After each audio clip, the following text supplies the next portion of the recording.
Dear viewers, elections are supposed to be a moment of accountability, a report card, a pause where power is questioned. But Maharashtra's municipal corporation results on January 16, 2026 force us to ask a darker question. Have elections become a reward system for muscle, money, and menace? Hello, I'm Tejas, and you're watching Honest Take on Lokmat Times. Yes, the BJP and the Eknath Shinde-led Shiv Sena swept most of the 29 municipal corporations. Yes, the opposition was decimated across cities, barring places like Kolhapur. That's the political headline. But buried beneath the celebrations are four victories that should shake the conscience of the state. Not embarrass a party, not dent an alliance, shake us as citizens. Because these wins aren't just about candidates, they are about voters, they are about what we have normalized, and they expose how deep criminalization has sunk into local politics. Let's break this down. In Solapur's Ward number 2, Shalan Shankar Shinde has been declared the winner on a BJP ticket. Here is the uncomfortable part. Shinde wasn't campaigning from home. She wasn't canvassing door to door. She was in jail. Marathi media reports say she is an accused in the murder case of MNS leader Balasaheb Sarvade.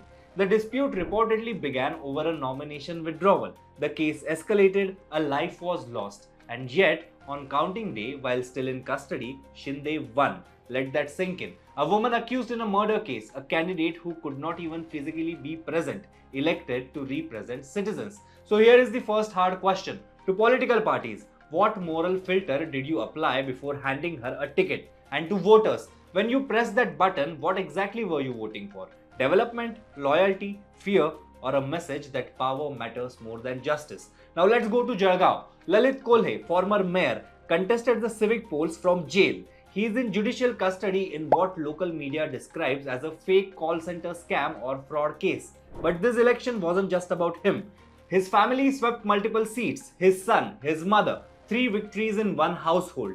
Visuals from the celebrations were emotional, supporters cheering, relatives crying, victory slogans echoing outside, while the main face of the family remained behind bars. Supporters call it sympathy, organizational strength, a strong local network. But strip away the sentiment and ask this: is a municipal corporation becoming a family inheritance? Is jail no longer a political disqualification but a campaign backdrop? And again, voters must answer this. Did you vote because you believed in governance or because loyalty to a surname outweighed accountability?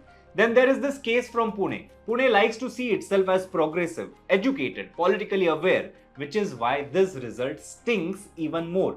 Sonali Andekar, who was in custody and facing criminal charges, contested and won a Pune Municipal Corporation seat. Sonali is wife of deceased gangster Vanraj Andekar. She defeated Pratibha Dhangekar in what was framed as a high-profile showdown.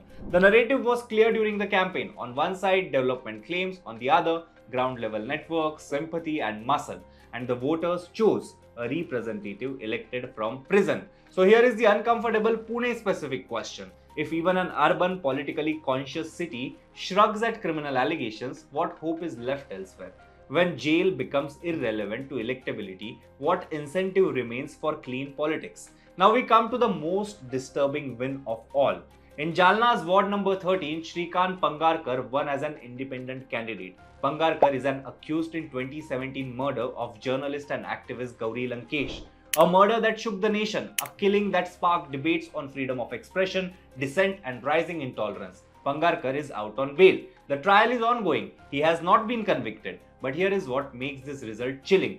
Despite the gravity of the charges, despite the symbolism of that murder, despite national outrage that still lingers, voters chose him.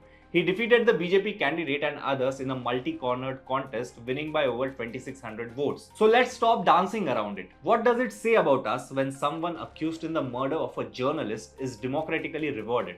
Is bail now a moral clearance certificate? Is not convicted yet enough to wash away the weight of the accusation?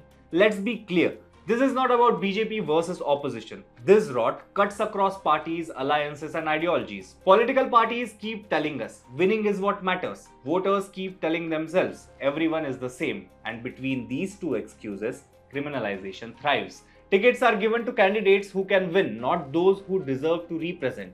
Voters choose candidates who can dominate, not those who can govern. Strongman politics is sold as efficiency. Fear is repackaged as leadership. So here is my honest take. Maharashtra has a long tradition of political debate, reform movements, and social conscience. But these four victories are warning signs. They tell us that criminalization is no longer a bug in the system, it is becoming a feature. And unless voters start drawing red lines, parties never will.